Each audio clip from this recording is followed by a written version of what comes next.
Welcome to another episode of High Proof Ashes. I am one of your co-hosts, Jason JB Smoke. And my partner, as always, I know what it is, man. No cool nickname, aka Lazy Eye Bourbon Guy. Lazy Eye Bourbon Guy. That's what we're putting on screen now. Is it really? Yeah. I didn't know. But it's so damn long, I had to put it on another line. Oh, shit. Then we might have to do something else, man. That's a whole lot. We might need to just like acronym it or something. Yeah. That's a lot. What was it? LEBG. That's way too much there. It's just a lot. See, now. See, you just messed it up. Now I got to let it go. Oh, man. All right. Yeah. No cool nickname it is. Okay. Yeah. But we back. It's another episode, man. Something special this week. This is going to be a little different. Got another thing coming to you. Like, we've been talking about this for a while now, putting on the podcast, putting little blurts out there about it. And we are going to do a wine episode. Mm-hmm. And, so we're going to talk about some basics with wine and some combination notes as far as like going with cigars and wine. I know it's not common, right, for wine and cigars, but I actually loved wine before I loved cigars. And, so I've just carried the love through cigars and just kind of explored. I think, that's sort of the fun. This should be interesting all the way around because I know nothing about wine. I don't drink it often. So it's going to be an experience, man. Like, I have no idea what's going to happen. All right. So let's start though with the tasting experience that we did. Okay. Yeah. So we did a few, more than a few months ago now. It was a while ago. It was a while ago. We got together. And we cracked a few bottles and went through like a spread of different, So I did find out I at least like Reds, right? Yeah. And Zinfandel specifically. Yes. So these are both. One is a Zinfandel and one is a blend. One's a blend, yeah. All right. So at least I know those things. But outside of that, we smoked that day. We did smoke that day. So I don't remember it being a bad experience. But we also had. We did the whole charcuterie board and everything, like, so it was a whole experience type thing, so it was cool. Yeah, we went through. It was either 10 or 12 different wines. Each one was different, so that you could. Now we didn't obviously drink the whole bottle. No. They were small tastings, and we also we had a thing for spitting and pouring out if I hated it, that type of thing. So like that gives us perfect opportunity to say drink responsibly. Yeah. Okay. None of us were like hammered driving home or anything that. We did it responsibly, drank lots of water, the whole 9 yards. So. And we didn't just do reds either. We did a few whites we did everything. As well. Like we did quite a bit. We did some sparklings. I mean, we were all. I tried to give them the full spectrum of wines, right? Starting from your lightest and sweetest whites to your semi-dry whites to your dry whites. We skipped blush because I don't have any because I don't like blush. And then we went to reds and we did the full gamut of red. The sweet, the semi-sweet, dry, extra dry, that sort of thing. Yeah. And they were all chilled, but not like refrigerator chilled. So I would pull them out early so they can warm up. And that's what we did here. Right. So I opened these up about 2 hours ago so that they could decant. So with wine, a lot of times you need to decant it, which just simply means you need to get it exposed to air. It's easy just to do it right out of the bottle, but they do make decanter things that give the surface of the wine more access to more air. Okay. And so it's supposed to aerate it quicker. I used to have one of those. So that's like the thing that has like the ball in the middle or whatever, and you like pour the wine over it or whatever. So like the one that I had was really wide like this, right? And then it had a pour spout. And so you would pour the wine in there, and it would flow over the top. And it would spread the wine out over a large area so that it would aerate and decant a lot quicker. Gotcha. But you don't really need to do that. A lot of wines don't require it. Unless you're like a sommelier, some really high, person with wine and can taste all the individual little things. You're just an average person. This is fine. So I guess we'll go ahead and get some pours here. We do have some genuine wine glasses. This is just your standard, oversized wine glass. Yeah, I know you'd like this is the thing is huge. For those real wine drinkers. So there's a purpose for this. You'll notice that it opens up rather quickly, right? And so the point here, of course, is again to give the wine more air, Mhm. right? Like it's wider. Like that's what you want with wine. And then of course there's stemless glasses too if you don't want to deal with the the tall glass. But I'm going to start with the blend. I think so. That's this one here. This one's a 2021, so this one's fairly young. That one is an 18, I think. So I've been hanging on that one for a little while. Most wines, they're around 15% alcohol. So Yes, 2018. yeah, this one's almost 14%. They're usually somewhere in the 12 to 15%. They're not usually high proof. So I should be able to drink this. Like I could fill this glass up and I I should mean, be okay. you could. I'm not going to do that, but That's not what you're supposed to do, right? You're supposed to just sort of fill it up about a third of the way, well, I'm and not even going to go a third of the know, way. that's that's all you're supposed to do. Wine worries me. So, And I'm going to go ahead and cork these now. I mean, they've aerated plenty long enough. well, let's talk cigars, man. Go for it, man. So, we are smoking the Placencia Alma Fuerte. So I think Jason has a different Vitola than I do. I've got the box press. Forget the name. There's no name. It's just Robusto 1. I just threw mine in the garbage. I don't know what size this is. That's the 6 though. So, well, yeah, the 6 though, but I can't remember the dimensions on this one. So, that one is a 6x6 like hexagon shape. It's a weird, unique shape. the funny thing about this is I never get a whole lot of aroma from this. Just smelling it, which is funny because it's a fairly strong cigar. It is. It's an extremely flavorful cigar too. I think I just recently fell back in love with these. My biggest issue and gripe about them is the price. The price on these things is ridiculous. Now there is a brand, yes, that is a subset of this. Yes, supposed to be a pretty good substitute. We've actually had it on the podcast before. Right. The Crux. The Crux. I couldn't remember which one it was. Yeah. But very flavorful cigar. But the Placencia it's very good. I prefer this one, the Alma Fuerte. There's a couple of them. There's a red one. There's a red one, a green one, a white one. Yeah. And then they have their sort of what they call budget line, and that's like $12, I think. That's the Cocheca. So the green one is really, really expensive. It's a Colorado. Yeah. Which I have one of those in my humidor. Shout out to Big Bro Drew. He always throwing some stuff at me that I haven't had, and so that's cool. But yeah, let's get these lit up. Actually, you know what? Before I do that, I'm going to try this wine on a clean, dry palate. Right? I primed a little bit with a little bit of bourbon when I got here. But I mean, when I say a little, it was a very small pour. So I'm going to try this and just see, what it tastes like. I love the berry smell of wine. I'm not going to lie. And you got the Zinfandel? Yeah. Okay. I did the Zinfandel.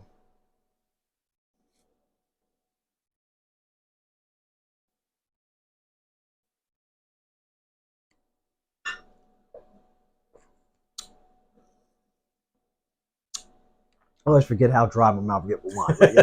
Immediately, damn, wait. Yeah, you're on the drier side of reds when you're talking about a Zinfandel. This one should not be as dry. Usually they're not as a blend. It's not bad. Not bad at all.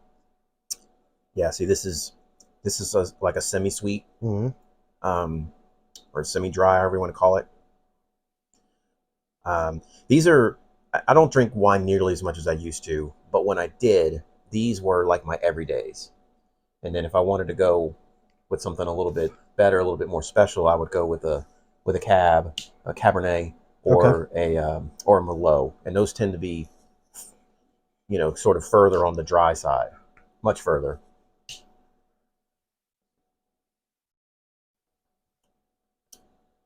Man, every time I have that first sip of wine when I haven't had wine for a while, I'm just reminded of how much I really like wine. See, that's not what I got at all. I guess I fell in love with wine when I was in my early 20s. Okay. And I still didn't drink that much, but that's all pretty much I would drink when I would drink. Okay. And so when I found this club that I'm in, I started getting way more wines and drinking more wines, and So I don't know how or why I never like became a wine fan. Realistically, like I don't dislike it. I just I'm not in love with it. sure. You know, and that could be because most of the stuff that I found that I enjoy is on the sweeter side. Which I'm not really a huge fan of sweets. So the wines that I do really like tend to be a little bit sweeter. So I think it was surprising when I actually picked out a Red Zinfandel. I mean, I think you made a really good pick though. Like it's sort of in the middle ground when it comes to the reds. Mm-hmm. You know, it's not overly sweet, but it's not overly dry either. Um, so I guess talking about the cigar. This is also my favorite Placencia. I just it's in a really, I don't know, it's very rich Mm-hmm. in the flavors. It's not crazy strong, but it has a lot of strength to it. Mm-hmm. The flavors hold up, and it's just, you know, everything about it: construction, smoke, Yeah, I mean production. they're great cigars. I don't think it's crazy overpriced. Right? I think it's a little overpriced. It's not like it's a crazy reach. I think it's a cigar that holds up for the money. In comparison to other cigars I can find at the price point, right? Because this is normally $21, $22. So speaking of that, I think that where we've had the experience of buying these, we're not buying at MSRP, because if you can get this for MSRP, it's a good price. It's Mm-hmm. $18 MSRP. I don't know that I've ever seen one at that though. I have. I actually bought, this is my last one from the box, but when I bought this one, they were selling them for $18 a Okay, but cigar. that's again, so that's a little bit smaller than mine. It is, but that's the MSRP for this particular Vitola. Right. And so this one that I'm holding, the MSRP on it is, I believe, around $20, 21. I think it is closer to 20, but that's not, like, if we buy that at one of our local shops, it's not going to be $20. No, not at all. Not even close. And so I think that some of our smaller shops that we typically buy from, because we don't have like a big, huge, Cigar International that we can go to, they're having to sell it for a little bit higher than MSRP for whatever reason. They're probably not getting it for the cheaper price that the bigger guys get it for. So let me rephrase and say that as at MSRP, these are a decent buy. Like, they're not crazy overpriced, like you say. But when you go to some of these smaller shops, you're going to find this cigar for 22. That cigar is going to be 25. Yeah. Colorado is going to be about the same. And at that price, it's just hard for me to buy it very often. Right. Just being honest. And that's not a knock on the location or the brand. No. It's just not there. Yeah, for the price point, there are just other things in there I'd rather smoke. Yeah. Right. Well, I'd rather get two cigars for $12 or $13. Yeah. So it is what it is. But ignoring the price, this is an excellent cigar. I have no complaints about the cigar itself. I mean, if you look at you can see the smoke whisk, great construction, right? Great combustion. Put together very well. Especially I love the the hexagon shape. Like, it's pretty cool.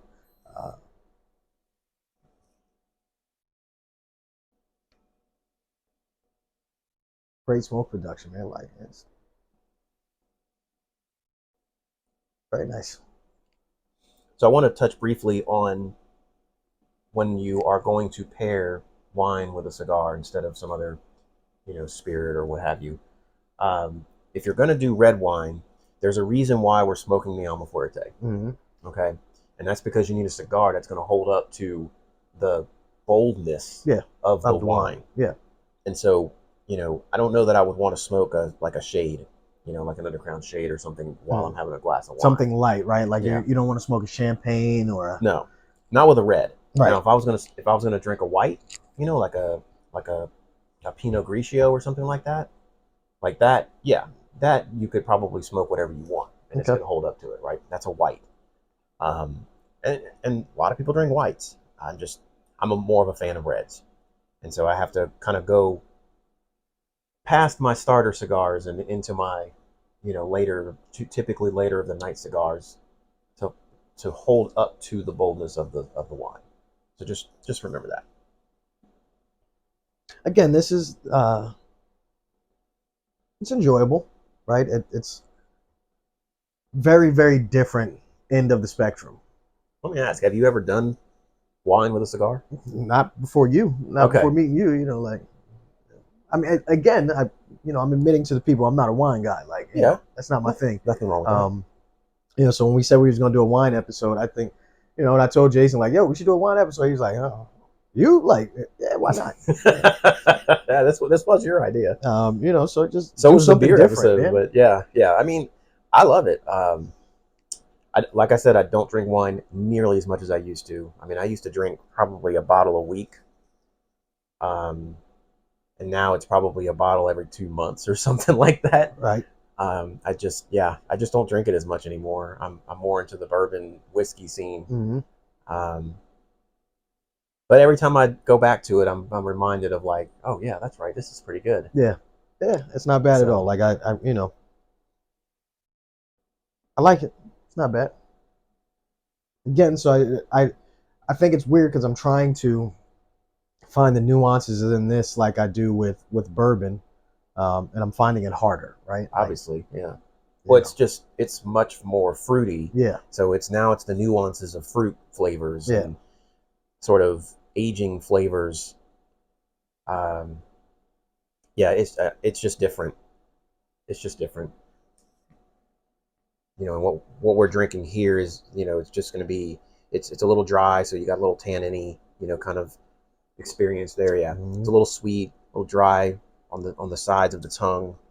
Uh, but again, I'm not like a sommelier, so I'm not going to be able to sit here and give you all the little notes from the wine. I tell you now, I'm drinking bourbon in between episodes. That's funny. So, barring that, wine is one of those things where I feel like you can just kind of drink it to your heart's content. That's like, because And literally I'm drinking it and I'm like, I don't want to look crazy by like, but like I can just gulp this. Like, yeah, that's the problem. And I think that's one of the things that scares me why? about wine, right? It's just like, I guess the perception of like somebody seeing you sit down with a bottle of wine and crush it, like like shit, it's been a day, I'm gonna smash this bottle, like with bourbon that don't happen, right? Like it's been a day, I'm gonna go have me a nice 3-finger pour and I'm done, Right. But with with wine, with wine, it's I mean, look, typically when I open a bottle of wine and it's a bottle night, like I'm gonna go ahead and just kill the bottle. I don't even waste. Like I do a much bigger pour, you know, and like I can kill a bottle in a night. I don't even feel it. okay. So, but that's in the Like comfort of your own home. So, if you were sitting at a restaurant, would you smash a bottle of wine? yeah. You solo would Okay. smash a bottle of wine. So I how do I say this? I don't like paying for wine when I'm out. We don't like paying for Okay, like bourbon because or either because when we're it's out. so expensive, Right. right? So I never get to I've never been in that situation before because the cost stops me. But to answer your question, if cost were not an issue, I would have no problem smashing a bottle of wine at a restaurant. Okay. Like just leave the bottle. Well, I mean, you can buy the bottles, and Mhm. I mean, usually it's not for one person, right? Usually, Right. for Yeah, a it's group of normally it's for a people. group. That's Yeah, what I'm it's usually saying. for So a like group. Jason's at the table But having dinner by himself. He's like, hey, leave that bottle. But you're not drinking. So wine. now the waitress is looking at you crazy, Well, right? yeah, but you're not buying wine to get smashed. Like you're when you drink wine, you're drinking it for the flavor and for the social aspect. You are not drinking it for like necessarily the alcohol. Yeah. Whereas when you drink bourbon, like we drink for the flavor, but we also, want to get a little bit, get a little feel in there, right? I mean, let's be real. I mean, that's part of the game, right? It's part of the game. But with wine, it's just not like that, and so you're able to just kind of drink it, and it's something to drink that has some other flavor other than water, let's say, or soda, and it's not high proof like that makes like sense. a bourbon or even a Scotch, and it's not going to make you feel bloated like a beer. Mm-hmm. So it's a really good alternative for those people that don't want to have those after effects, if you will, of all the other things that you could drink, but that's not just water. I mean, calorie wise, it's comparable to any of the other spirits out there or soda, as far as like per ounce, if you will. Um, Yeah, I don't know. I mean, there's no shame if you want to make another pour. Go for it, No, man. I'm definitely gonna do another pour. It's just I mean, And that's how I but I'm feel gonna do about. the other bottle, Yeah, like because I want to try the other one as well. Um, so, uh, will the flavors of the two bottles, you know, mix together in the glass? So should I rinse my glass like I would with bourbon? I don't usually. Well, I don't know. I don't usually switch between bottles, so that's a good question. Maybe you should rinse it out. Okay, I mean, when we were doing the tasting, we were we rinsing. rinsed. Yeah, We definitely rinsed. we definitely rinsed. So I'm not usually switching between bottles like that. I'm usually just gonna drink the one bottle and then that's that. Well, I want to give I want to give the viewers an experience, right? So I've never had the blend. I don't believe so. Probably not that one. So let them see me react to something brand new Mm-hmm. on the podcast. I don't mind that one because it's a Red Zinfandel. So Right. I knew what I was getting into with that. I knew I wasn't gonna hate it, right? Um, I almost expected that you were gonna give me two that I had never done before and be like, hey, we're gonna blind react to them. Well, so I don't know that we've done that specific Zinfandel, but I wanted to do a Zinfandel for you because I like the you Zinfandel, liked the right? Zinfandel. So let's do that. And then I thought, let me let me do a blend, right? Okay. Let me not go left or right with the Zinfandel. Let me just do a blend. And a lot of blends, they'll tell you what the blend is, and then sometimes they won't. This one does not say what the blend is, but sometimes it'll say, it's 20% this, 20% that, whatever.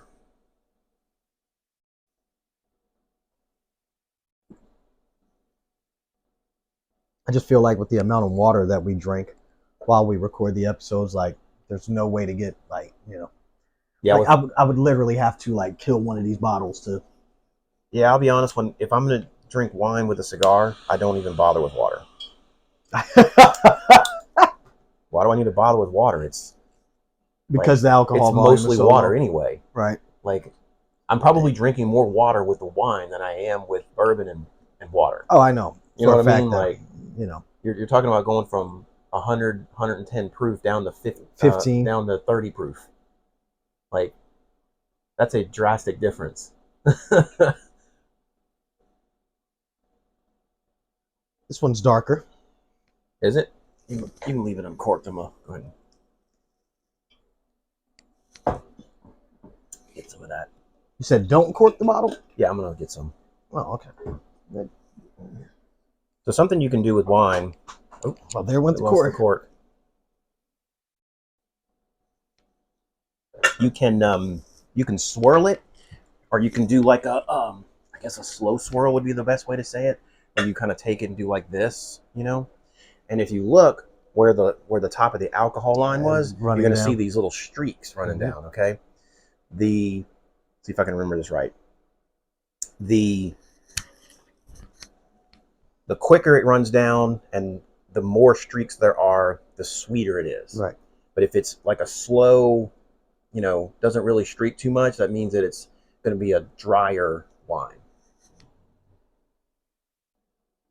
Oh, wait. I told you not to cork this, but that's the one I already had. Mm-hmm. That's why you were confused. Mm-hmm. I was like, don't put the cork in it. See, this tastes like It should be sweeter. not No? so much. No? Okay. I mean, it is, but not like to the point that it's super sweet. Let me see. This tastes uh, like Welch's grape, like Some people would love that.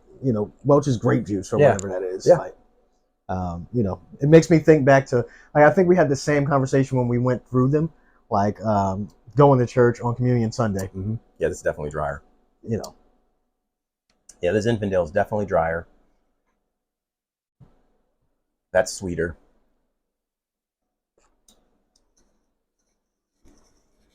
it's still dry. It's subtle, but what I can tell. Like, but hey, listen, I mean, wine's either your thing or it's not. If you're curious, you can go to your wine store and they make some really cheap but decent wines that you can buy for, like $10. Like, you don't have to go to the $20, $30 bottle to get a great bottle of wine. I mean, unless you're there and you know the difference, like there's no reason to spend $20, $30 on a bottle of wine. Go get the barefoot or the cupcake or the, like, I'm trying to think of other brands, the yellowtail. Right. Like there's nothing wrong with those, right? I mean, yes, they're mass produced and whatever, but like if you're just starting out, those are totally fine. I mean, I'm in a wine club where I get special pricing for these wines, and so I'm getting $20 wines for $10. And so So you're still doing the club. So how many bottles does that get you at this point? it typically gets me a case, because that's usually how you buy it, is by the case. I can get a case every 3 months, Okay. and that's typically what I do. So every quarter I'll go in and make an order, and I've been holding back some older years to see if there's a difference. Like, can I taste The actual difference between the years? not only between the years, but like in the age? Like they don't really age in the bottle necessarily, but the flavor supposedly changed slightly. I don't know. Like I'm not a wine expert, but I'm curious how it tastes after me holding on to it for so many years. So like I think I go back as far as like 16. So when you buy wine, especially the cheaper stuff in the store, so it's 24, you're probably buying something that says 22 or 23 on it, right? Right. It's only a year or two old. So a lot of times when I buy wine from the club, it's in the same kind of situation, right? It's only a few years old, 2 or 3 years old. So when I say I have a 16, I bought it in 18 and it's now 24. So I've been hanging on to that bottle for 6 years. Yeah. So an observation I just noticed, right? Okay. My cigar does not feel anywhere near as strong, right? And I think it's because of like how dry the wines are. Mm-hmm. Absolutely. And that's why I say you got to have a cigar that's going to hold up to the wine. I think I could have gone further, right, with strength. We might have. I don't know that I have anything much stronger than this, but you probably could have. But I get the feeling that, we're not going to finish this cigar with wine. So no, we definitely not. I'm not. Like, I mean, so I like you, bro, but like, this ain't gonna get it. Yeah, I mean, you're not gonna feel it, but it's a different experience. So if you're trying to not get, here's what I can tell you: drinking wine makes me feel way more relaxed. Like I don't know what it is, like but it feels like a very different vibe than when we're drinking bourbon, right? Like the vibe is just different. I don't know if that's a good thing or not, but guess we'll see. But hey, listen, we're bringing you guys something different. We're like we've talked about getting a beer episode put together. When it gets hotter and I'm sitting outside, a lot of times I bust out the beer. So, beer and a cigar has its perks too. Yeah, it does, because bourbon and sunlight don't really go together. The heat, like, yeah, it's a bit much. I've tried it on the beach a couple of times and like doesn't work, man. Gotta go back to that. Like, yo, go get me some Coors Light. Yeah, bring me a 36 pack of Coors Light, right, man. Like, that's right.